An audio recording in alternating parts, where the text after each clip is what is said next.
ஒருவரும் சேரக்கூடாத ஒளியில் வாசம் செய்கிற பிதாவாகிய தேவனுக்கே மகிமை உண்டாவதாக. பிதாவின் வலது பாரிசத்திலிருந்து நமக்காக பரிந்து பேசுகிற எஜமான யெஷுவா ஹமஷியாவுக்கே மகிமை உண்டாவதாக. எஜமான யெஷுவா ஹமஷியாவின் நாமத்தினால எல்லா சகோதர சகோதரிகள், வாலிப பிள்ளைகள் எல்லாருக்கும் பாவ நிவர்த்தி நாளின் வாழ்த்துக்கள். கர்த்தருடைய கட்டளையின்படி இந்த பாவ நிவர்த்தி நாள் விசேஷித்த பரிசுத்த ஓய்வு நாளை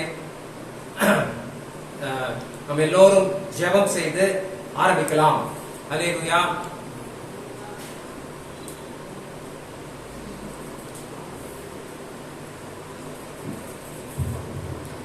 அல்லேலூயா. தேவனுக்கு மகிமை உண்டாவதாக. ஒருவருக்கொருவர் வாழ்த்திக் கொள்ளலாம். இந்த யோம் கிப்பூர் பாவ நிவர்த்தி நாள் என்று ஷபாத் ஷலோம் என்று வாழ்த்திக் கொள்ளலாம். ஷபாத் ஷலோம் கோலேஹா, ஷபாத் ஷலோம் கோலேஹா, ஷபாத் ஷலோம் கோலேஹா. தேவனுக்கே மகிமை உண்டாவதாக. கண்களை மூடி எங்கள் அன்பும் கிருபையும் இரக்கமும் நிறைந்த எங்கள் பரலோகத்தின் பிதாவாகிய தேவனே, ஒருவரும் சேரக்கூடாத ஒளியிலே வாசமாய் இருப்பவரே, எங்களை காண்கின்றவரே, எங்களை படைத்தவரே, உருவாக்கினவரே, வழி நடத்துகிறவரே, உமக்கே மகிமையை செலுத்துகிறோம். இதோ இந்த பாவ நிவர்த்தி நாளிலே நீர் செய்த கிருபைக்காக நாங்கள் நினைவு கூறுகிறோம். நீர் செய்த தயவுக்காக நாங்கள் நினைவு கூறுகிறோம். உம்முடைய ஒரே பேரான குமாரனை எங்களுக்காக பாவ நிவாரணமாக, எங்கள் பாவத்திற்காக நீர் அனுப்பினீரே.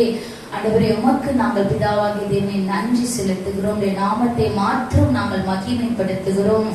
நீர் எங்களுடைய தேவன் என்பதையும், நாங்கள் உம்முடைய பிள்ளை என்பதையும், யெஷுவா ஹமஷியாவே உம்முடைய ரத்தத்தை சிந்தி எங்களுக்கு அப்பா பிதாவே என்று அழைக்கத்தக்கதான புத்திர சுவிகாரத்தின் ஆவியை பெற்று தந்த கிருபைக்காக நன்றி செலுத்துகின்றோம்.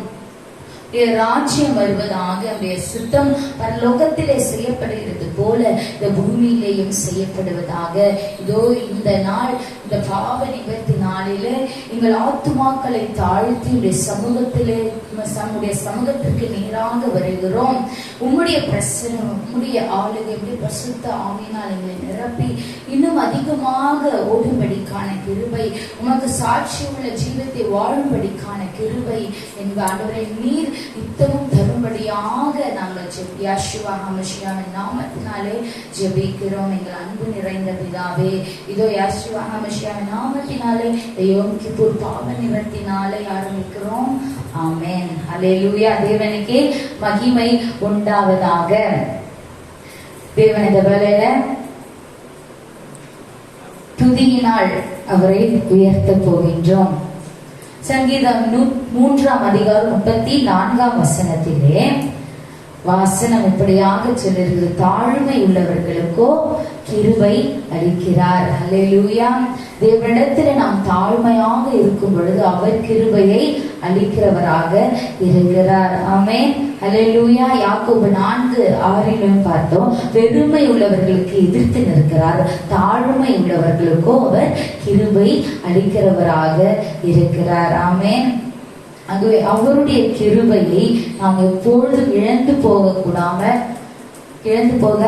விடக்கூடாது. அவர் நம்மை அதிகமாக அன்பு செய்தபடியினாலே பிதாவாகிய தேவன் தன்னுடைய சொந்த குமாரனையே நமக்காக பலியாக தந்தார் என்பதை எப்பொழுதும் நாம் நினைவில் கொள்ள வேண்டும்.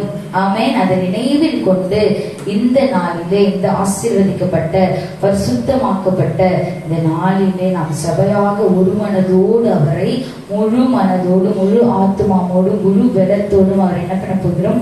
ஆராதித்து உயர்த்த போகிறோம். என்ன துதிப்பாடல் என்றால், தம் கிருபை பெரிதல்லோ என் ஜீவனிலும் அதே என்று அவரை துதித்து உயர்த்த போகிறோம். அவருடைய கிருபையை நமக்கு எப்படிப்பட்டதா இருக்கு? பெரியதாக இருக்கு. ஆமென். ஹல்லேலூயா. அவருடைய கிருபை இல்லைன்னா நம்மளால வாழ முடியாது. அவருடைய கிருபையே ஒவ்வொரு நாளும் நம்மை வழிநடத்தக்கூடியதாக இருக்கிறது. அந்த கிருபையை கொண்டாடும் விதமாக, அந்த கிருபைக்கு நன்றி செலுத்தும் விதமாக இந்த வேளையில நாம்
எப்பொழுதும் இன்னும் அவருடைய கிருபையை நாம் கேட்டுக்கொண்டிருக்கிறவர்களாக நம்முடைய இருதயத்தின் வாஞ்சை அப்படியாக இருக்க வேண்டும். ஆமென்.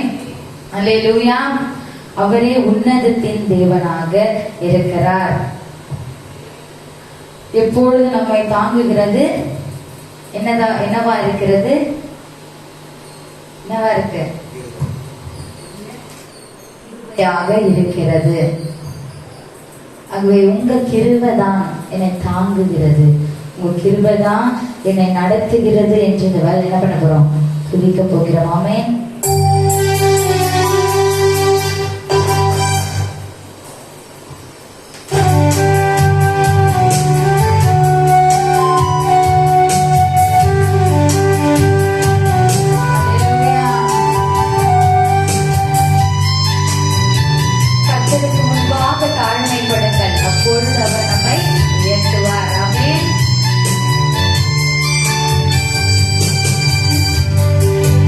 Amen.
அபரிமிதமான உடைய கிருபைக்கு நாங்கள் நன்றி செலுத்துகிறோம்.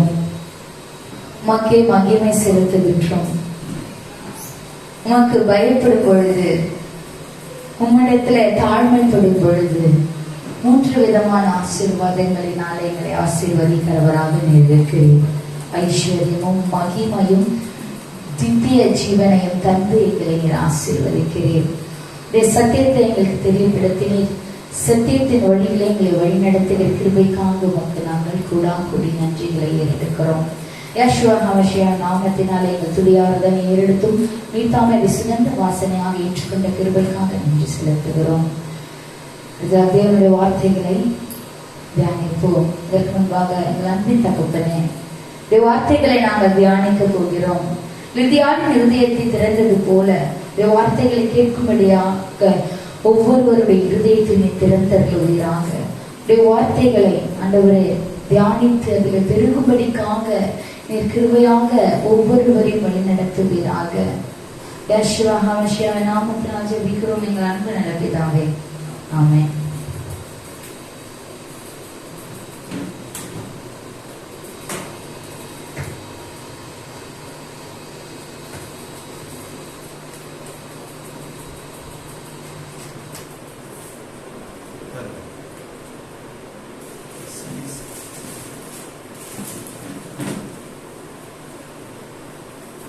ஹல்லேலூயா.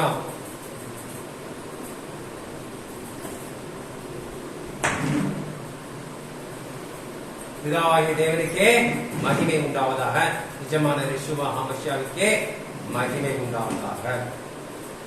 இன்னும் ஒரு அருமையான காலை வேளையை, இன்னும் ஒரு அருமையான இந்த வருடத்தின் பாவ நிவர்த்தினாலே நம்ம எல்லாருக்கும் காண செய்த கிருபைக்காக கர்த்தருக்கு கோடி நன்றி.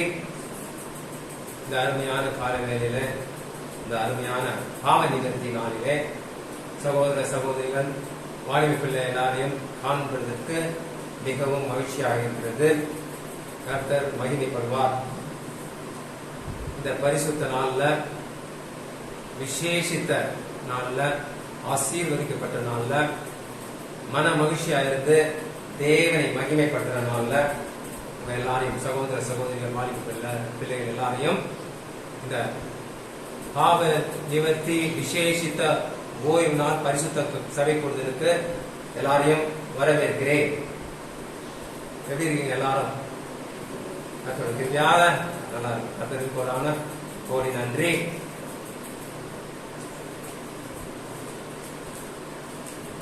கர்த்தர் நியமித்த 6வதாக ஆசரிக்க வேண்டிய நாள்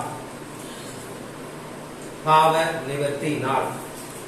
ஆங்கிலத்தில் டே ஆஃப் அட்டோன்மென்ட் என்று சொல்வார்கள். எபிரேய மொழியில யோம் கிப்பூர் என்று சொல்வார்கள்.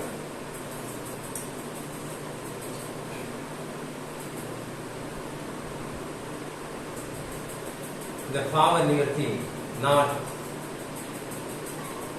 தேவன் ஏன் இதற்காக கட்டளையிட்டார், அது எப்படி நிறைவேறுகிறது என்று இந்த விசேஷித்த ஓய்வு நாளிலே நம்ம எல்லோரும் பார்க்கலாம். இதாவே வார்த்தையை பகிரும்படியாக என்னை நியமித்திற்காக கோடி நன்றி. நான் அல்ல, என் அறிவு அல்ல, என் ஞானம் அல்ல, என்னால் ஒன்றும் கூடாது. என்னுடைய பலவீனத்தில் உடைய பலன் பரிபூர்ணமாகட்டும். என்னை நீர்தாமே முழுமையாக ஆட்கொண்டு ஆளுகை செய்து என்னை ஒரு கருவியாக எடுத்து பயன்படுத்துவீராக. இந்த வார்த்தையை கேட்கிறவர்களின் மனதிலும் இருதயத்திலும் நன்றாக பதிந்து அவைகள் 30 மடங்காகவும் 60 மடங்காகவும் 100 மடங்காகவும் கிரியை செய்யும்படியாக நிஜமான யெஷுவா ஹமஷியாவின் நாமத்தினால வேண்டிக் கொள்கிறேன். என் அன்புள்ள நல்ல பிதாவே, ஆமென். ஹல்லேலூயா. தேவன் படைத்த முதல் மனுஷ படைப்பான ஆதாம் ஏவாள் தேவனுடைய கட்டளையை மீறி பாவம் செய்தார்கள். பாவம் என்றால் என்ன? பாவம் செய்கிற எவனும் நியாய பிரமாணத்தை மீறுகிறான். நியாய பிரமாணத்தை மீறுகிறதே பாவம். நியாயப்பிரமாணம், கட்டளை, கற்பனை எல்லாம் ஒண்ணுதான்.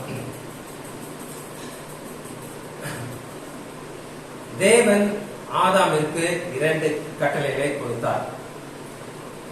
அவை யாவன?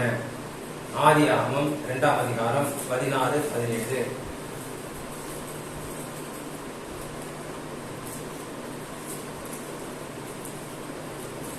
தேவனாகிய கர்த்தர் மனுஷனை நோக்கி, நீ தோட்டத்தில் உள்ள சகல விருட்சத்தின் கனியையும் புசிக்கவே புசிக்கலாம். இது முதலாவது கட்டளை.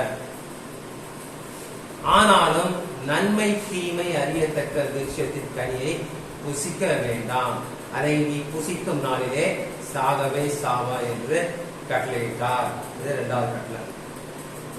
ஆனால் ஆதாமும் ஏவாளும் தேவன் கொடுத்த இந்த கட்டளையை மீறி பாவம் செய்தார்கள். பாவம் செய்து விட்டீர்கள், ஆகையால் கெட்டு போங்கள் என்று ஆதாமையும் ஏவாளையும் தேவன் கைவிட்டு விட்டாரா? இல்லையே.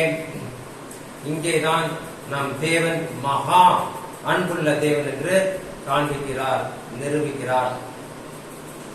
ஆதாம் ஏவாள் செய்த பாவத்தை மறைத்து நிவர்த்தி செய்து அவர்கள் பாவத்தில் நிலைத்திருக்க கூடாது என்று அவர்களை ஏதேன் தோட்டத்தில் விட்டு வெளியேற்றினார்.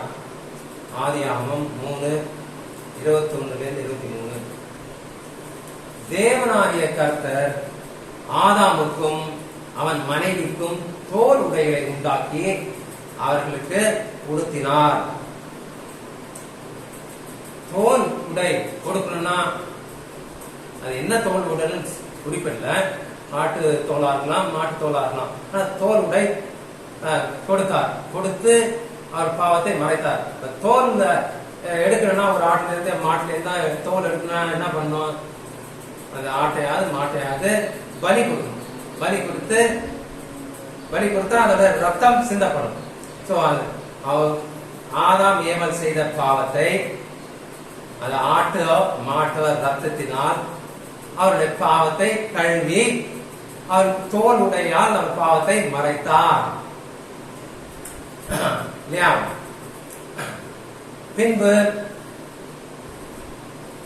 தேவனாய கர்த்தர், இதோ மனுஷன் நன்மை தீமைய அறியத்தக்கவனாய் நம்மில் ஒருவரை போல ஆனான்.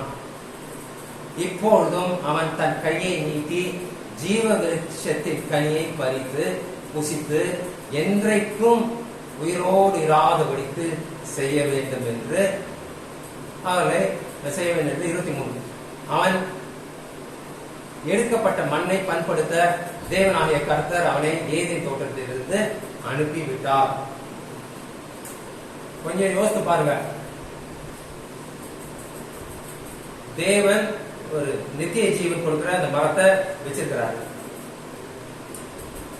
ஆதாம் ஏவல் பாவம் செய்தாங்க. பாவம் செய்த பிறகு அந்த நித்திய ஜீவன் தர மரத்துல இருக்க அந்த கனியை சாப்பிட்டா என்ன ஆகும்?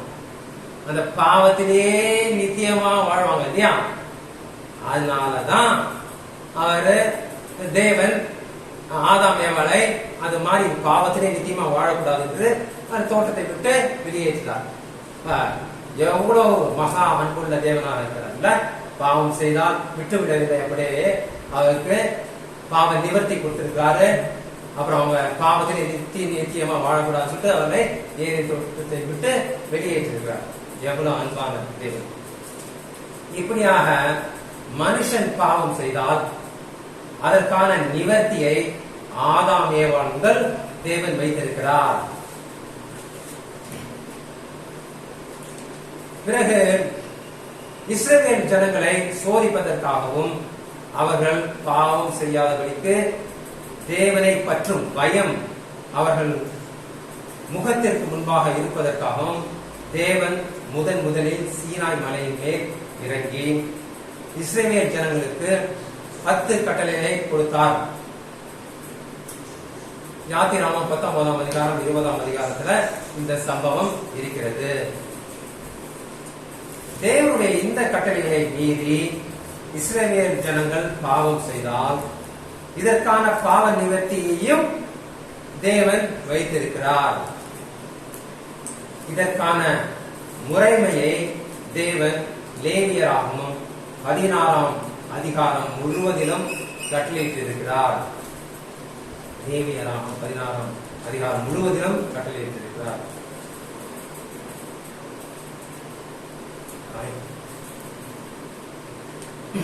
அதில் சில முக்கியமான வசனங்களை நாம் பார்ப்போம். லேவியராகமம் 16:3. லேவியராகமம் 16:3. ஆரோன் பரிசுத்த ஸ்தலத்திற்குள் பிரவேசிக்க வேண்டிய விதமாவது, அவன் ஒரு காளையை பாவ நிவாரண பலியாகவும் ஒரு ஆட்டுக்கடாவை சர்வாங்க தகன பலியாகவும் செலுத்தி பிரவேசிக்க வேண்டும். எப்படி செலுத்தி பிரவேசிக்க வேண்டும்? லேவியராகமம் 16:11-14. பின்பு ஆரோன் தனக்காகவும் தன் வீட்டிற்காகவும் பாவ நிவர்த்தி செய்யும்படி தன்னுடைய பாவ நிவாரணத்துக்கான காளையை கொண்டு வந்து அதை கொன்று 14. பின்பு காளையின் ரத்தத்திலே கொஞ்சம் எடுத்து கீழ்ப்புறமாக நின்று தன் விரலினால் எரிக்க கடவன்.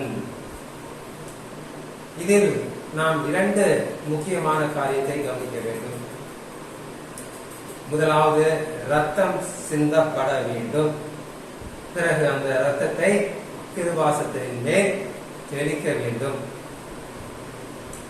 First the blood is shed and then the blood is applied. இதை நல்லா மனசுல வைத்துக் கொள்ளுங்கள். First the blood is shed, then the blood is applied for the mercy seat. லேவியராகமம் 16ஆம் அதிகாரம் 29-34. என்னைக்கு இந்த பாவ நிவர்த்தி செய்ய வேண்டும்? 7ஆம் மாதம்.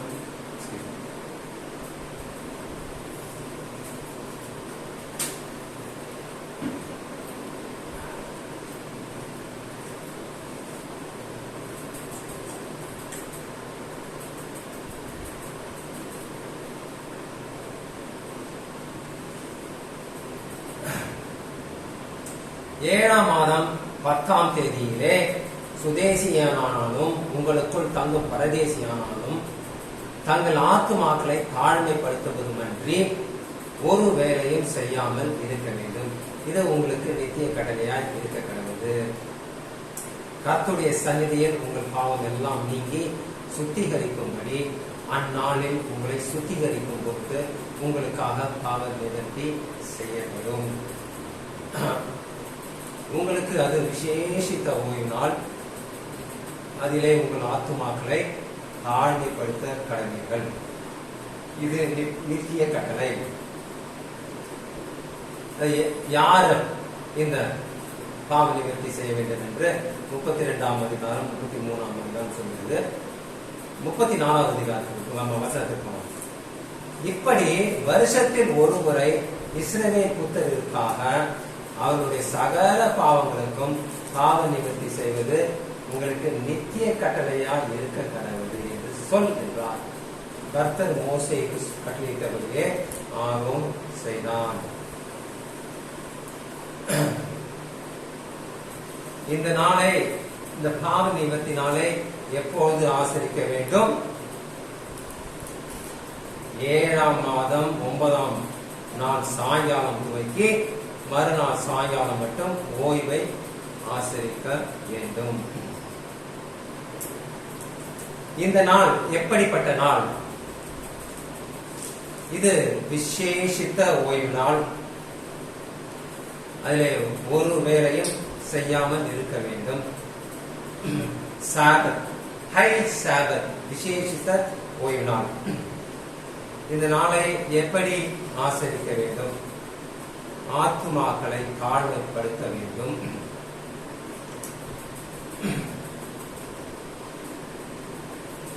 எப்பொழுதெல்லாம் இந்த பாவ நிவர்த்தி செய்யப்பட்டது? இப்படி வருஷத்தில் ஒரு முறை இஸ்ரவேல் புத்திரருக்காக அவருடைய சகல பாவங்களுக்கும் பாவ நிவர்த்தி செய்யப்பட்டது. ஒரு வருஷத்துக்கு ஒரு முறை. எதுவரையில் இந்த பாவ நிவர்த்தி நாளை ஆசரிக்க வேண்டும்? இது நித்திய கட்டளை. தாழ்மை, நம்ம ஆத்மாவை தாழ்மைப்படுத்த வேண்டும். அதிலே ஒரு வேலையும் செய்யக்கூடாது. இது நித்திய கட்டளை.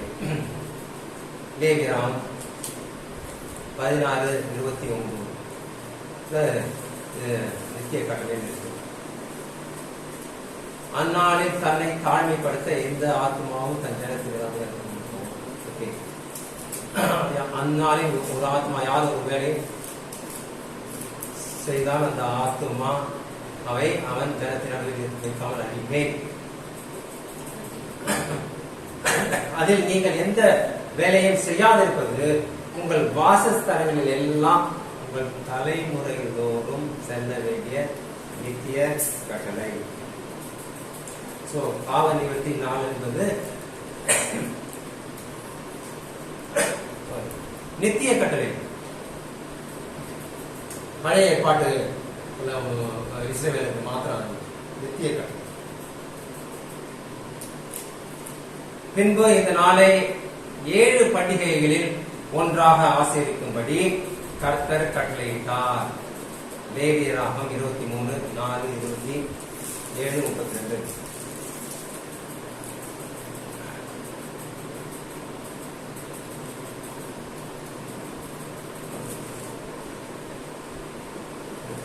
சபை கூடி வந்து பரிசுத்தமாய் ஆசரிக்கும்படி நீங்கள் குறித்த காலத்தில் கூற வேண்டிய கர்த்தரின் பண்டிகையாவன. கர்த்தரின் பண்டிகையாவன. யூதரின் பண்டிகையோ இஸ்ரவேலின் பண்டிகையே இல்லை. கர்த்தரின் பண்டிகையாவன. 27:32. அந்த 7ஆம் மாதம் 10ஆம் தேதி உங்களுக்கு பாவ நிவர்த்தி செய்யும் நாளும் சபை கூடும் பரிசுத்த நாளுமாய் இருப்பதாக. அப்பொழுது நீங்கள் உங்கள் ஆத்துமாக்களை தாழ்மைப்படுத்தி கர்த்தருக்கு தகனபடி செலுத்த கடவீர்கள். அந்த நாள் உங்கள் தேவனாகிய கர்த்தருடைய சந்நிதியில் உங்களுக்கு பாவ நிவர்த்தி செய்யப்படும் பாவ நிவாரண நாளா இருக்கிறபடியால் அதிலே யாதொரு வேலையும் செய்ய வேண்டாம். அந்நாளில் தன்னை தாழ்மைப்படுத்தாத எந்த ஆத்மாவும் தன் ஜனத்தில் இராதபடி அறுப்புண்டு போவான். அதில் நீங்கள் எந்த வேலையை செய்யாதிருப்பது உங்கள் வாசத்தன்மைகள் எல்லாம் உங்கள் தலைமுறை தோறும் செல்ல வேண்டிய நித்திய கட்டளை. இதில் 2 கண்டிப்புகளை கர்த்தர் சேர்த்திருக்கிறார். லேவியராம் 16ஆம் அதிகாரத்தில் கொடுத்த கட்டளைகளோட இதுல ஒரு 2 கண்டிப்புகளை சேர்த்து இருக்கிறார். அது என்ன கண்டிப்பு? 29:30. அந்நாளில் தன்னை தாழ்மைப்படுத்தாத எந்த ஆத்மாவும் தன் ஜனத்தில் இல்லாதபடிக்கு அறுப்புண்டு போவான். எவ்வளவு சீரியஸான விஷயம் பாருங்க. பாவ நிவர்த்தி நாளில தாழ்மைப்படுத்தாத ஆத்மாதான் அறுப்புண்டு போவான். தன் ஜனத்தில் இல்லாதபடி அறுப்புண்டு போவான். அந்நாளில் ஒரு ஆத்மா யாதொரு வேலையும் செய்தால் அந்த ஆத்மாவை அவன் ஜனத்தின் நடுவில் வைக்காமல் அழிப்பேன். ரொம்ப சீரியஸ். பழைய ஏற்பாட்டுல இது ரொம்ப சீரியஸான விஷயமா இருக்கு. இப்பயும் அழிப்பாரு, அவரோட கட்டளை அழிப்பாரு. அதுக்கு கொஞ்சம் வெயிட் பண்ணி அழிப்பாரு. அதான் வித்தியாசம். இந்த பாவ நிவர்த்தி நாளில் முக்கியமாக என்ன செய்ய வேண்டும்? இந்த பாவ நிவர்த்தி நாளில் முக்கியமாக என்ன செய்ய வேண்டும்? ஆத்துமாக்களை தாழ்மைப்படுத்த வேண்டும். இதற்கு தான் 3 முறை இந்த வார்த்தை ஒரு கண்டிப்போடு சொல்லப்படுகிறது. பார்த்தோம்ல, ஆத்மா தாழ்மைப்படுத்தாத ஆத்மாலாம் அறுப்புண்டு போவாங்க. இந்த நாளை 7ஆம் மாதம் 9ஆம் தேதி சாயங்காலம் போய்க்கு மறுநாள் சாயங்காலம் மட்டும் ஓய்வை ஆசரிக்க வேண்டும். இப்படியாக பழைய ஏற்பாட்டில் இந்த பாவ நிவர்த்தி நாளை தகன பலி செலுத்தி ஆசரிக்கும்படி கர்த்தர் கட்டளையிட்டார். சரி, புதிய ஏற்பாட்டில் இந்த பாவ நிவர்த்தி நாளை ஏன் எப்படி ஆசரிக்க வேண்டும்? இந்த நாளை ஆசரிப்பதற்கான காரணத்தையும் அர்த்தத்தையும் மற்றும் இதன் நிறைவேறுதலையும் பார்க்கலாம். ஏன் ஆசரிக்க வேண்டும்? ஏனென்றால் இது கர்த்தரின் நித்திய கட்டளை என்று பார்த்தோம் இல்லையா. ஆத்மாவை தாண்டிப்படுத்துவதும் இந்த நாளிலே ஓய்ந்திருக்க வேண்டும் என்று இந்த ரெண்டும் நித்திய கட்டளை.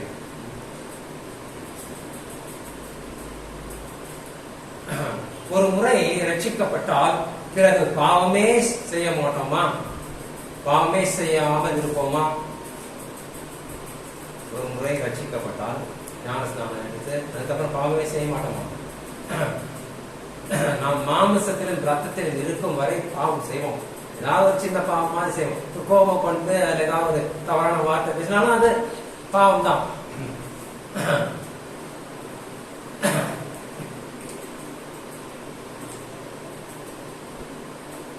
சோ நம்ம பாவ நிவர்த்தி கடைசி வரைக்கும் செஞ்சுட்டே இருக்கும். ஏதாவது சின்ன பாவம் பண்ணாலும் அதுக்காக கர்த்தர்ட்ட மன்னிப்பு கேட்டுட்டே இருக்கும். அதுக்கான நிவர்த்தி பெற்று நம்மளுடைய பாவ அறிக்கைட்டா கண்டிப்பா அவர் மன்னிப்பார். இரண்டாவதாக இந்த நாளில் செலுத்தும்படியாக நமக்கு எதிரடையாக இருந்த கட்டளையான வெள்ளாட்டுக்கடா, இளங்காலை போன்ற தகன பலிகளை இயேசு கிறிஸ்து சிலுவையின் மேல் ஆணி அடித்ததற்காக தகன பலிக்கு பதிலாக இயேசு கிறிஸ்துவுக்கு நன்றி சொல்லும் வண்ணமாக ஸ்தோத்திர பலி செலுத்தி இந்த பாவ நிவர்த்தி நாளை ஆசரிக்க வேண்டும். பாவ நிவர்த்தி நாளை ஆசரிக்க வேண்டும், நித்திய கட்டளை.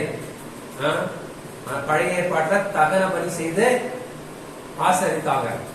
புதிய ஏற்பாட்டில் தகன பலிக்கு பதிலாக ஸ்தோத்திர பலி செலுத்தி நம்ம இந்த பாவ நிவர்த்தி நாளை ஆசரிக்க வேண்டும்.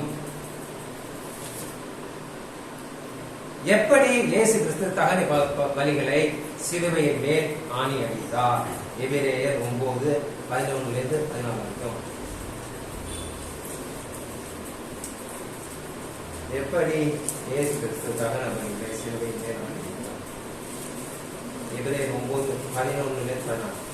கிறிஸ்துவானவர் வரப்போகிற நன்மைகளுக்குரிய பிரதான ஆசாரியராய் வெளிப்பட்டு கையினால் செய்யப்பட்டதாகிய இந்த சிருஷ்டி சம்பந்தமான கூடாரத்தின் வழியாக அல்ல, பெரிதும் உத்தமமான கூடாரத்தின் வழியாக. பழைய ஏற்பாட்டில் கர்த்தர் சொன்னபடி அந்த ஆசரிப்பு கூடாரத்தை கட்டினாங்க. அந்த கூடாரத்தின் வழியாக அல்ல, பெரிதும் உத்தமமான கூடாரத்தின் வழி பரலோக ராஜ்யத்துல இருக்குது. அந்த ஆசரிப்பு கூடாரம் அதன் வழியாக வெள்ளாட்டுக்கடா, இளங்காலை இவைகளுடைய ரத்தத்தினாலே அல்ல. பழைய ஏற்பாட்டுல பாவ நிவர்த்திக்கு வெள்ளாட்டுக்கடா, இளங்காலை நம்ம அடிக்கணும், அதோட ரத்தத்தை தெரியணும். அப்படி அல்ல, இரத்தத்தினாலே அல்ல, தம்முடைய சொந்த ரத்தத்தினாலும் ஒரே தரம் மகா பரிசுத்த ஸ்தலத்திலே பிரவேசித்து நித்திய மீட்பை உண்டு பண்ணினார். அது எப்படி எனில், காளை, வெள்ளாட்டுக்கடா இவைகளின் ரத்தமும் தீட்டுப்பட்டவர்கள் மேல் தெளிக்கப்பட்ட கடாரியின் சாம்பலும் சரீர சுத்தி உண்டாக்கும்படி பரிசுத்தப்படுத்துமானால், நித்திய ஆவியினாலே தம்மை தாமே பழுதற்ற பலியாக தேவனுக்கு ஒப்பு கொடுத்த கிறிஸ்துவனுடைய ரத்தம் ஜீவனுள்ள தேவனுக்கு ஊழியம் செய்கிறதற்கு உங்கள் மனசாட்சியை செத்த கிரியைகளற சுத்திகரிப்பது எவ்வளவு நிச்சயம். அல்லேலூயா. பாவ நிவர்த்திக்காக ஏன் ரத்தம் சிந்தப்பட வேண்டும் அப்படின்னு கேள்வி கேட்கல. பாவ நிவர்த்தினா அதுக்கு ரத்தம் சிந்தணுமா, வேற வழியே கிடையாதா அப்படின்னு கேட்பாங்க. ஏனென்றால் ரத்தத்தில் தான் உயிர் இருக்கிறது. லேவியராகம் 17:11. மாம்சத்தின் உயிர் ரத்தத்திலே இருக்கிறது. நான் அதை உங்களுக்கு பலிபீடத்தின் மேல் உங்கள் ஆத்துமாக்களுக்காக ஆவ நிவர்த்தி செய்யும்படிக்கு கட்டளையிட்டேன். ஆத்துமாவிற்காக பாவ நிவர்த்தி செய்கிறது ரத்தமே. ரொம்ப தெளிவா கொடுத்திருக்காருல்ல தேவன் இந்த வசனத்துல. எபிரேயர் 9:22. நியாய பிரமாணத்தின்படி கொஞ்சம் குறைய எல்லாம் இரத்தத்தினாலே சுத்திகரிக்கப்படும். ரத்தம் சிந்தது இல்லாமல் மன்னிப்பு உண்டாகாது. இப்படியாக இயேசு கிறிஸ்து தம்முடைய சொந்த பரிசுத்த இரத்தத்தினால் ஒரே தரம் மகா பரிசுத்த ஸ்தலத்திலே பிரவேசித்து நித்திய மீட்பை நமக்கெல்லாம் உண்டு பண்ணினார்.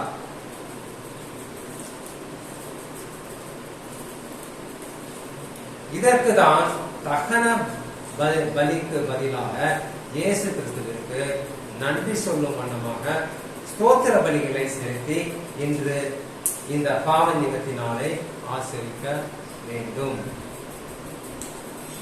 மூன்றாவதாக நாம் தாழ்மை பாடத்தை கற்றுக்கொள்ள இந்த பாவ நிவர்த்தினாலே ஆசரிக்க கடவோம். இந்த பாவ நிவர்த்தி நாளில் முக்கியமாக என்ன செய்ய வேண்டும் என்று லேவியராகமம் 23, 27, 29, 32 வசனத்துல பார்த்தோம். இந்த நாளிலே தாழ்மை ஆத்துமாவை தாழ்மைப்படுத்த வேண்டும் என்று இந்த வசனத்துல பார்த்தோம். ஆத்துமாவை தாழ்மைப்படுத்துவது என்பது ஆத்துமாவை எளிமைப்படுத்துவதாகும். இதற்குதான் இயேசு கிறிஸ்து தம்முடைய மலை பிரசங்கத்தில் இப்படியாக சொல்கிறார். மத்தேயு 5:3 ஆவியிலே எளிமை உள்ளவர்கள் பாக்கியவான்கள், பரலோக ராஜ்யம் அவர்களுடையது. மனம் திரும்புதலுக்கு ஒழுங்கும் கட்டுப்பாடுமாக இருப்பது மிகவும் அவசியம். இதற்கு உபவாசம் ஒரு சிறந்த வழியாகும். ஆகையால் இந்த பாவ நிவர்த்தி நாளை, அதாவது 7ஆம் மாதம் 9ஆம் நாள் சாயங்காலம் துவக்கி மறுநாள் சாயங்காலம் வரை புசிக்காமலும் குடியாமலும் உபவாசம் இருந்து ஆத்துமாவை தாழ்மைப்படுத்த வேண்டும். உபவாசிப்பதால் நமக்கு என்ன நன்மைகள்? உபவாசிப்பதால் நம்முடைய மாம்ச இச்சைகளை மேற்கொள்வோம்.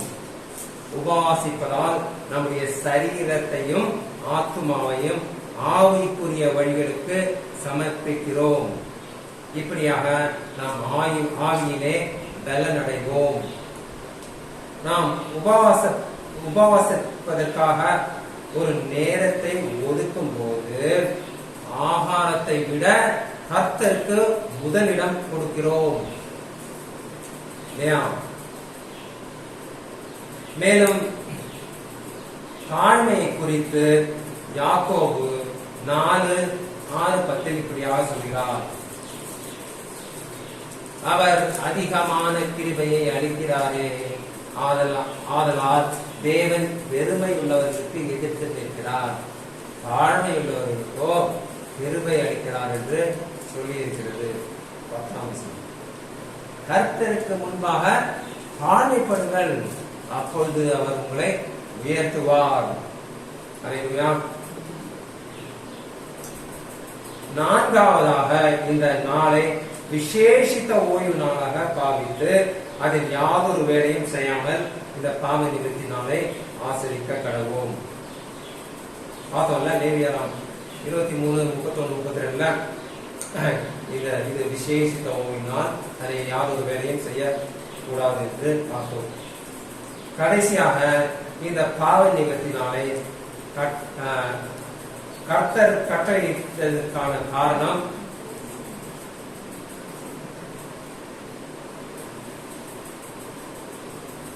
கடைசியாக இந்த பாவ நிவர்த்தி நாளை கர்த்தர் கட்டளையிட்டதற்கான காரணம் திட்டம் எப்பொழுது எப்படி நிறைவேறுகிறது.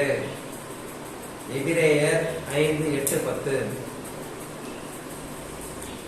அவர் குமாரனாயிருந்தும் பட்ட பாடுகளினாலே கீழ்ப்படுதலை கற்றுக்கொண்டார். தேவனுடைய குமாரனே கீழ்ப்படுதலை எப்படி கற்றுக்கொண்டார்? பட்ட பாடுனால கீழ்ப்படுதலை கற்றுக்கொண்டார். அது அவருக்கு அவசியமா? அவசியமே இல்லை. அவர் பரிசுத்தவான். ஏன்னா நமக்கு ஒரு எடுத்துக்காட்டா இருப்பதற்கு தான் அதை செய்து காமித்தார். அப்படி பாடுகள் பட்டு தாழ்மை கற்றுக்கொண்டார். அல்லேலூயா. தாம் பூரணரான பின்பு நமக்கு கீழ்ப்படுகிற யாவரும் நித்திய ரட்சிப்பை அடைவதற்கு காரணமாகி மெல்கிசேதேக்கின் முறைமையின் படியான பிரதான ஆசாரியர் என்று தேவனாலே நாமம் தரிக்கப்பட்டார். எதுக்கு பிரதான ஆசிரியராக நாமம் தரிக்கப்பட்டார்? ஏன்னா பழைய ஏற்பாட்டில் தான் பிரதான ஆசிரியர் இருக்கணும், பாவனை நிவர்த்தி செய்யணும். இப்பதான் அந்த அதெல்லாம் அந்த சடங்குகள்லாம் சிலுவையில் ஆரம்பிச்சிட்டாரு. அப்ப எதுக்கு பிரதான ஆசிரியர்? இப்ப எதுக்கு பிரதான ஆசிரியராக மெல்கிசேதேக்கின் முறையின்படி பிரதான ஆசிரியராக இயேசு கிறிஸ்து நாமம் தரிக்கப்பட்டார்? எபிரேயர் 1:3 மேற் சொல்லியவைகளின் முக்கிய பொருள் என்னவெனில், பரலோகத்தில் உள்ள மகத்துவ ஆசனத்தின் வலது பாட்சத்திலே உட்கார்ந்திருக்கிறவருமாய் பரிசுத்த ஸ்தலத்திலும் மனுஷரால் அல்ல கர்த்தரால் ஸ்தாபிக்கப்பட்ட மெய்யான கூடாரத்திலும் ஆசாரிய ஊழியம் செய்கிறவருமாய் இருக்கிற பிரதான ஆசாரியர் நமக்கு உண்டு. யார் அவர்? யெஷுவா மசியா, பிரதான ஆசிரியராக பரலோகத்துல இருக்கிறார். ஒவ்வொரு பிரதான ஆசிரியரும் காணிக்கைகளும் பலிகளையும் செலுத்தபடி நியமிக்கப்படுகிறான் இல்லையா? பழைய ஏற்பாட்டுல காணிக்கைகளும் பலிகளையும் செலுத்தபடிதான் ஆசாரியன நியமிக்கப்படுகிறார்கள். ஆதலால் செலுத்தும்படிக்கு ஏதோ ஒன்று இவருக்கும் யெஷுவா மசியாவிற்கும் பிரதான ஆசிரியராக இருக்கிற பரலோகத்தின் பிரதான ஆசிரியராக இருக்கிற யெஷுவா மசியாவிற்கும் அவசியம் வேண்டியதா இருக்கிறது. ஏதோ ஒன்று இவருக்கும் அவசியம் வேண்டியதா இருக்கிறது. அது என்ன அவசியம்? இனி வரப்போகிற ஏதோ ஒரு இதே பாவ நிவர்த்தினால் என்று இயேசு கிறிஸ்து பிரதான ஆசிரியராக பரலோக பரிசுத்த ஆசாரிப்பு ஸ்தலத்திலே இருக்கும் கிருபாசனத்தின் மேல் தம்முடைய சொந்த ரத்தத்தையே தெளித்து தம்முடன் எடுத்துக் கொள்ளப்பட்டவர்களுக்கு நிரந்தர பாவ நிவர்த்தி செய்து அவர்களை பரிசுத்தப்படுத்துவார். தானியேல் தீர்க்கதரிசிக்கு காபிரியேல் தூதர் கடைசி காலத்துக்கான தரிசனத்தை வெளிப்படுத்தினார்.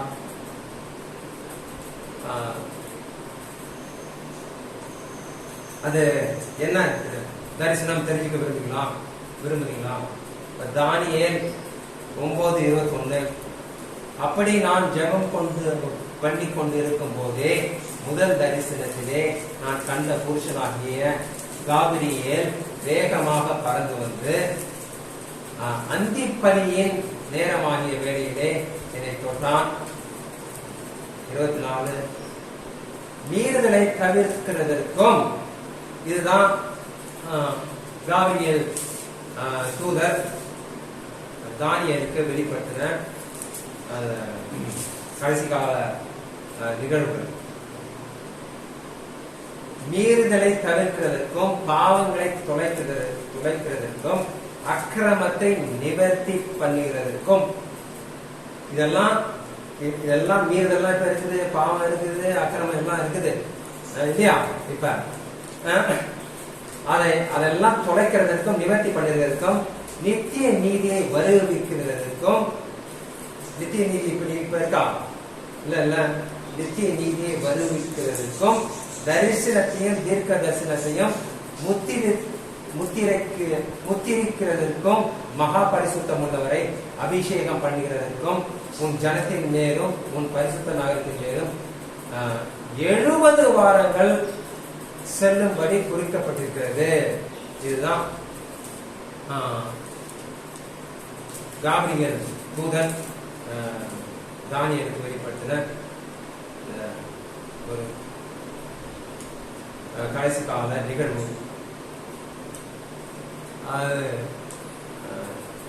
தானியேல் வாழ்ந்த காலத்திற்கு அப்புறம் ஒரு 70 வாரங்கள் வாரங்கள்லாம் ஒரு வாரம், ஒரு வருஷம், ஒரு நாள், ஒரு வருஷம், அது மாதிரி கர்த்தருடைய தீர்க்க தரிசன கணக்கின்படி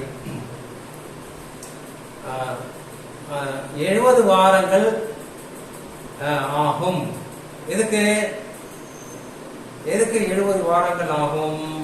அக்கிரமத்தை மீறுதலை தவிர்க்கிறதுக்கும், பாவங்களை துடைக்கிறதுக்கும், அக்கிரமத்தை நிவர்த்தி பண்ணுகிறதுக்கும், நித்திய நீதியை வருகிறதற்கும் 70 வாரம் ஆகும் என்று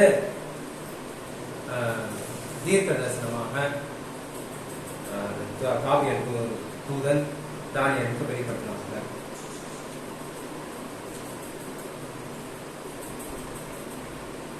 இப்பொழுது நீ அறிந்து உணர்ந்து கொள்ள வேண்டியது என்னவென்றால், எருசலேமை திரும்ப எடுப்பித்து கட்டுகிறதுக்கான கட்டளை வெளிப்படுவது முதல் பிரபுவாகிய மேசியா வரும் மட்டும் 7 வாரம் 62 வாரம் செல்லும். 7 வாரம் 62 வாரம். அப்புறம் அந்த 62 வாரங்களுக்கு பின்பு மேசியா சங்கரிக்கப்படுவார். அப்ப 7 வாரம் ஒண்ணு இருக்குது, 62 வாரம் ஒண்ணு இருக்குது. 7 62 69 வாரங்களுக்கு பிறகு மேசியா சங்கரிக்கப்படுவார். அதே மாதிரி சங்கரிக்கப்படுவார். இந்த தரிசனத்தின்படி யெஷுவா ஹமஷியா தன்னுடைய பரிசுத்த இரத்தத்தை 69ஆம் வாரங்களின் கடைசியில் சிந்தினார். 69 வாரங்களின் கடைசியில் சிந்தினார். 70வது வாரம் கடைசியில் பாவங்களை தொலைக்கிறதற்கும், அக்கிரமத்தை நிவர்த்தி பண்ணுகிறதற்கும் தம்முடைய பரிசுத்த இரத்தத்தை பரலோக கிருபாசனத்தின் மேல் தெளிப்பார். ஆக 69 வாரங்களின் கடைசியில் ரத்தம் சிந்தப்பட்டது. The blood was shed. 70ஆம் வாரத்தின் கடைசியில் ரத்தம் தெளிக்கப்பட இருக்கிறது. The blood will be applied. அதான் நான் சொன்னல, முதல்ல ஞாபகம் வச்சுக்கோன்னு சொன்ன ஒரு விஷயம். First the blood is shed and then the blood applied. So அதன் காலத்தில் நேர்த்தியாக தம்முடைய கட்டளையை நிறைவேற்றுவார். இப்படியாக தேவன் இந்த பாவ நிவர்த்தி நாளை ஆசரிக்கும்படி கட்டளையிடுவதற்கான திட்டம் நிறைவேறும். ஆஹா, என்ன ஒரு முழு அர்த்தம், முழு காரணம்! தேவன் இந்த நாளை பாவ நிவர்த்தி நாளாக ஆசரிக்க கட்டளையிட்டது இல்லையா? எவ்வளவு அர்த்தம் இருக்கு. தேவன் எந்த ஒரு சிறு காரியத்தை கூட அர்த்தம் இல்லாமல் செய்யவும் மாட்டார், கட்டளையிடவும் மாட்டார். தேவன் நியமித்த பண்டிகைகளை கடைபிடிக்கும் போதுதான் தேவன் எவ்வளவு மகத்துவர், எவ்வளவு அன்புள்ளவர் என்றும், தேவன் நமக்கு வைத்திருக்கிற திட்டத்தை எப்படி அதிசயமாகவும் அற்புதமாகவும் நிறைவேற்றுகிறார் என்று விளங்கும். இல்லை என்றால் ஒரு க்ளூவும் நமக்கு கிடைக்காது. மனுஷர் போத்தின பண்டிகை கொண்டாட்டங்களை கடைபிடிக்கும் போது உங்களுக்கு ஒரு க்ளூவும் கிடைக்காது. ஆனா தேவன் நியமித்த பண்டிகைகளை கடைபிடிக்கும் போது அவர் நமக்காக வைத்திருக்கிற திட்டம் முழுமையாக புரியும். அவர் எப்படி அதிசயமாகவும் அற்புதமாகவும் அவருடைய திட்டத்தை பண்டிகையின் மூலமாக நிறைவேற்றுகிறார் என்று நமக்கு நன்றாக விளங்கும். அல்லேலூயா. வருத்தப்படத்தக்கதாக அநேக கிறிஸ்தவர்கள் இதன் முக்கியத்துவத்தை, தேவன் நியமித்த பண்டிகைகளை முக்கியத்துவத்தை அறியாமல் இருக்கிறார்கள். அதுக்காக நம்ம வேண்டிதான் ஜெபம் பண்ணலாம். அவ்வளவுதான். ஜீவனுக்கு போகிற வாசல் இடுக்கமும் வழி நெருக்கமாகவும் இருக்கும். அதில் அதை கண்டுபிடிப்பவர்கள் ஜீவனுக்கு போற வழிய கண்டுபிடிக்கணும். ஆராய்ந்து வேகத்துல ஆதியாம் முதல் வெளிப்பட்ட விசேஷம் வரைக்கும் நம்ம ஆராய்ந்து கண்டுபிடிக்கணும் எது ஜீவனுக்கு போற வழிக்கு. சும்மா அப்படியே பிரவேசிக்கிறதெல்லாம் எல்லாம் தான் பிரவேசிக்குது, ஆடு மாடுங்க தான் பிரவேசிக்குது, அது கேட்டுக்கு போற வழி. ஆனா ஜீவனுக்கு போற வழிய கண்டுபிடிக்கணும். பயப்படாதே சிறுமந்தையே, உங்களுக்கு தேவன் பரலோக ராஜ்யத்தை கொடுப்பது எவ்வளவு நிச்சயம். ஹல்லேலூயா. பிதாவாகிய தேவனுக்கே மகிமை உண்டாவதாக. நிஜமான யெஷுவா ஹமஷியாவுக்கே மகிமை உண்டாவதாக. நிஜமான யெஷுவா ஹமஷியாவே சீக்கிரம் வந்து ராஜ்யத்தை எருசலேமிலே ஸ்தாபிப்பீராக. அதிலே எங்களையும் குடும்பமாக சேர்த்துக் கொள்வீராக. ஆமென். ஹல்லேலூயா.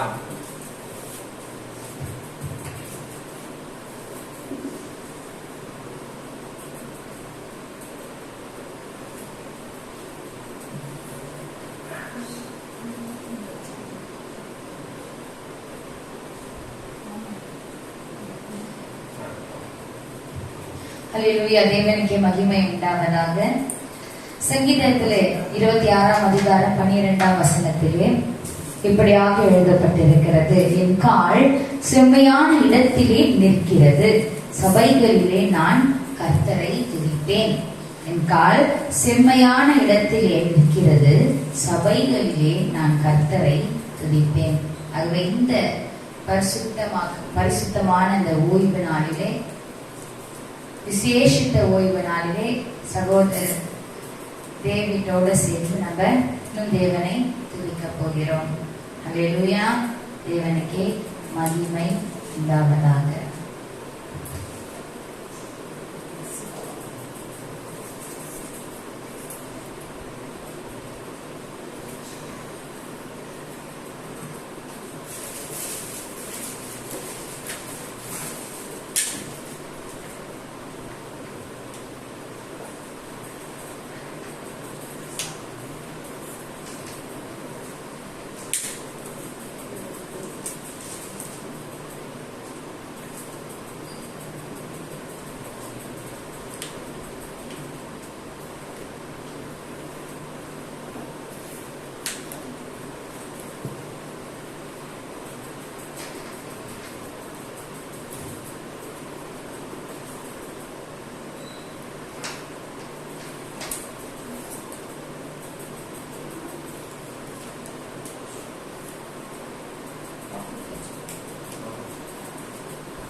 பண்டிகை நாளுடைய வாழ்த்துக்களை உங்களுக்கு நான் தெரிவிக்கிறேன்.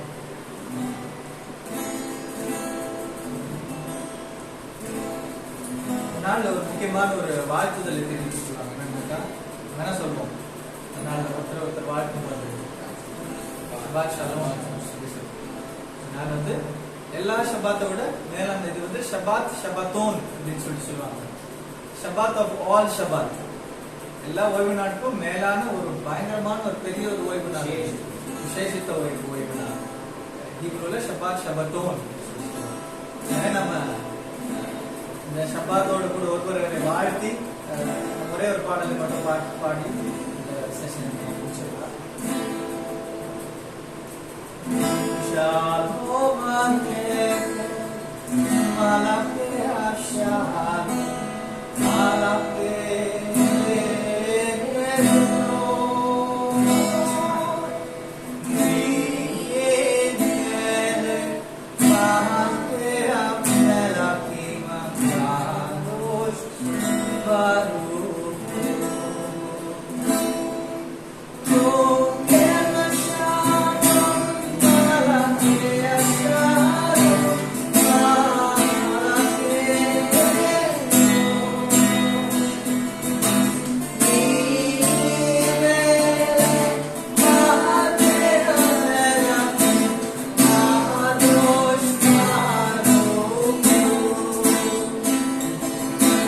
Shalom.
தமிழ் பாடல் பாடல் நம்ம எல்லாருக்கும் தெரிஞ்ச பாடலை நம்ம பாடி ஆரம்பித்து நம்ம சொல்லி முடிக்க போகிறோம். பரிசுத்தர் கூட்டம் நடுவில் சொல்லி தீரும் சுத்தர் பாட்டு தெரியும் இல்லையா? பழைய பாட்டு தான்.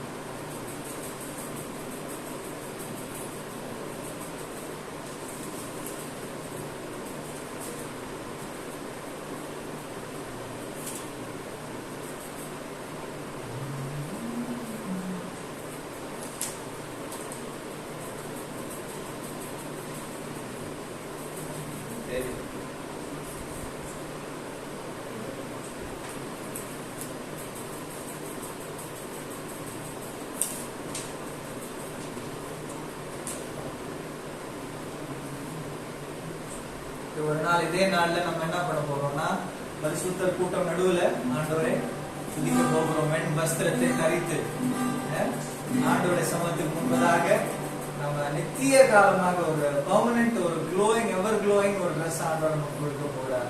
ஆதாம் ஏவாளுக்கு ஏது தோட்டத்துல கொடுத்தது போல அந்த மாதிரி ஒரு பெரிய ஒரு பிரகாசமான ஒரு வஸ்திரத்தை தரித்து ஆண்டவர் நாம நாள்ல துதிக்க போகிறோம்.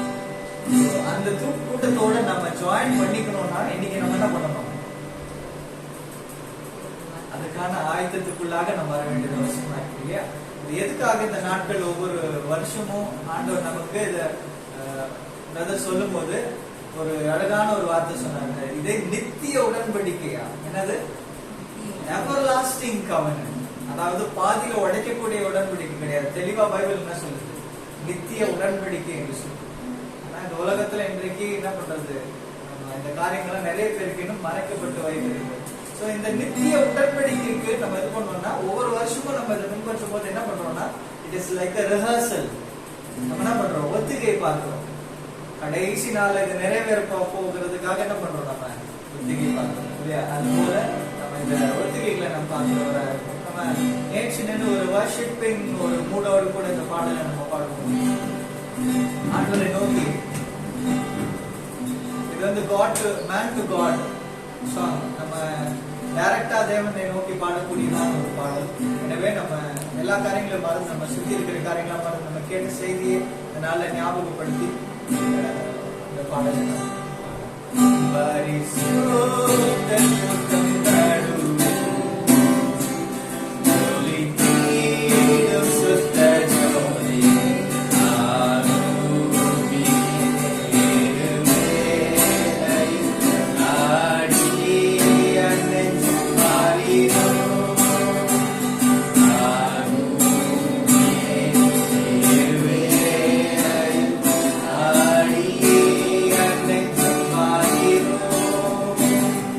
So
பாரும் தந்தையே என்ற உள்ளத்தை யாரும் காணா உள் அலங்கோலத்தை மனம் நொந்து மருளுகிறேன் பரிசுத்தம் கெஞ்சுகிறேன். பைபிள் சொல்லுது மனுஷகுமாரன் வருகிற நாளிலே என்ன பண்றாரு? பரிசுத்தத்தை எதிர்பார்க்கிறவரா இருக்கிறார். பரிசுத்தம் உள்ளவன் இன்னும் பரிசுத்தம் ஆகணும் அப்படின்னு பைபிள் சொல்லுது. அவர் வரும்போது மனவாட்டி ஆண்டவர் எப்படியா எதிர்பார்க்கிறாருன்னா பரிசுத்தம் உள்ள கரை திரை பிழையற்ற பரிசுத்த மனவாட்டி எதிர்பார்க்கிறார். அப்போ அவர் வரும்பொழுது அவர் எதிர்பார்க்கிறதான பரிசுத்தம் நமக்குள்ளே காணப்பட வேண்டும். எனவே இந்த ஒரு கவியை நம்ம மீண்டும் பாட ஒரு இட்ஸ் லைக் a prayer, ஒரு ஜெபத்து நிலையோடு கூட ஆண்டு பாடுவோம். ஆண்டவரே, நம்ம மனுஷர்கள் என்ன பண்றாங்க? நம்முடைய முகத்தை பார்க்கிறாங்க. ஆனா தேவனுக்கு மட்டும்தான் தெரியும் நமக்குள்ள என்ன இருக்குதுன்னு சொல்லிட்டு. நம்ம ஃப்ரெண்ட்ஸுக்கு எல்லாமே நமக்குள்ள இருக்கிற விஷயம் தெரிஞ்சாக்க என்ன பண்ண மாட்டாங்க? நிறைய பேர் நம்மள நேசிக்க மாட்டாங்க, நம்மள தள்ளி விட்டுருவாங்க. ஆனா ஆண்டவருக்கு தான் தெரியும் நமக்குள்ள உள்ளுக்குள்ள நம்ம என்ன பர்சனாலிட்டி இருக்கணும், நமக்குள்ள என்னென்ன அசுத்தமான காரியங்கள் இருக்குன்னு சொல்லிட்டு அவர் மாத்திரமே பார்க்க முடியாது. ஆனா அது எல்லாத்தையும் காட்டிலும் ஆண்டவர் என்ன பண்றாரு? நம்மை நேசிக்கிறவராக. சோ இந்த நாள்ல அந்த ஒரு கவியை நம்ம பாடும்போது உணர்ந்தவர்களாக நமக்கு பிரியமில்லாத காரியங்கள் இன்னும் என் வாழ்க்கையில இருக்குமே ஆண்டவரே அதை எடுத்து போடுங்க. நான் மனம் நொந்து மருளுகிறேன், பரிசுத்தம் கெஞ்சுகிறேன். நீ பரிசுத்தரா இருந்தால் நானும் பரிசுத்தமாய் வாழும்படியா எனக்கு உதவி செய்யுங்க. பேதுருக்கு சொல்றாரு, ஏசப்பா நீங்க தண்ணியில நடந்து நீரே ஆனால் நானும் நடக்கும்படி என்ன பண்ணுங்க, நீங்க உதவி செய்யுங்க கேட்கிறாரு. அதே போல ஆண்டு என்ன பண்றாரு? உலகத்துல உலகம் என்கிறானா கடல்ல இயேசு கிறிஸ்து நடந்தார், பரிசுத்தமாய் வாழ்ந்தார். அதே போல ஆண்டு என்ன சொல்றாரு? உன்னாலே நடக்க முடியும், உன்னாலே பரிசுத்தமாய் வாழ முடியும், உன்னாலே கர்த்தருக்கு பிரியப்பட்ட கரையில்லாத ஒரு மனவாழ்க்கையாய் வாழ முடியும். உப்பு தண்ணியில தான் மீன் வாழுது, ஆனாலும் அந்த மீனுக்குள்ள என்ன ஏறதில்ல? உப்புனுடைய சாரம் ஏறுகிறது. அதே போல இந்த உலகத்துல நம்ம வாழும் போதும் ஆண்டு என்ன பண்றார்? நம்மை அவருடைய பிள்ளைகளாக அவருடைய சந்ததியாக பரிசுத்தமாக வாழும்படியாய் ஆண்டவர் எதிர்பார்க்கிறார். ஆண்டவரை நோக்கி நம்ம இந்த கவியை மீண்டும் பாடுவோமா? பாடும் தந்தையே எந்த உள்ளத்தை யாரும்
பலியாக எங்கள் இருதயத்தை இந்த நாளில் அர்ப்பணிக்கிறோம்.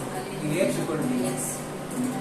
இந்த நாள் எங்களை ஏற்றுக்கொண்டு ஆண்டவரே உங்களுடைய பலியாக எங்களை ஏற்றுக்கொண்டு ஆண்டவரே உங்களுடைய பிள்ளைகளாக இந்த உலகத்துல வாழ, சாட்சிகளாய் வாழ, உலகத்துக்கு ஒளியாக உப்பாக வாழ, மற்றவர்களுக்கு உங்களுடைய வெளிச்சத்தை கொண்டு செல்லுகிறவர்களாய் நாங்கள் ஆண்டவரே இந்த கடைசி காலத்துல நாங்கள் நிற்க எங்களுக்கு அந்த எபிலிட்டியை தர வேண்டும். கடைசியா ஒரே ஒரு பாடல் பாடி செபித்து இந்த ஃபர்ஸ்ட் செஷனை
கழுவி பரிசுத்தமாக்கும்.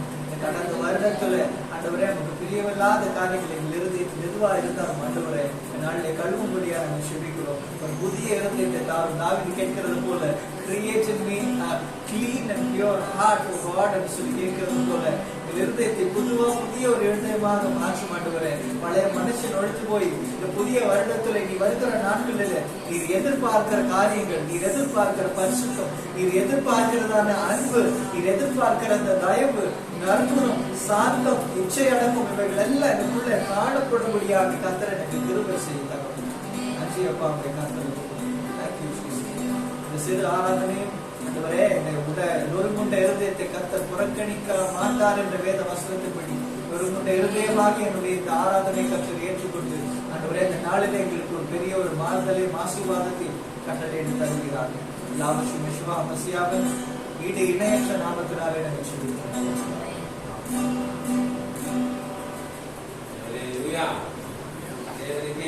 ஹல்லேலூயா. தேவனுக்கு மகிமை உண்டாவதாக.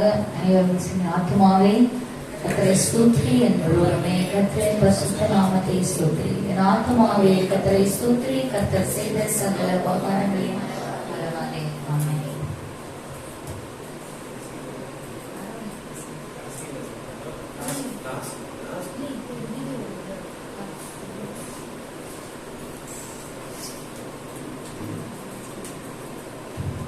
ஹல்லேலூயா. கர்த்தர் உங்கள் எல்லோரையும் ஆசீர்வதித்து உங்கள் எல்லோரையும் காக்க கடவர். கர்த்தர் தம்முடைய முகத்தை உங்கள் எல்லோரும் மேலும் பிரகாசிக்க செய்து உங்கள் எல்லோருக்கும் கிருபையாக இருக்க கடவர். கர்த்தர் தம்முடைய முகத்தை உங்கள் எல்லோரும் மேலும் பிரசன்னமாக்கி உங்கள் எல்லோருக்கும் சமாதானம் கட்டளை இருக்கிறவர். எல்லாருக்கும் முன்னொரு முறை பாவ நிவர்த்தினால் வாழ்த்துக்கள். ஷபாத் ஷலோம்.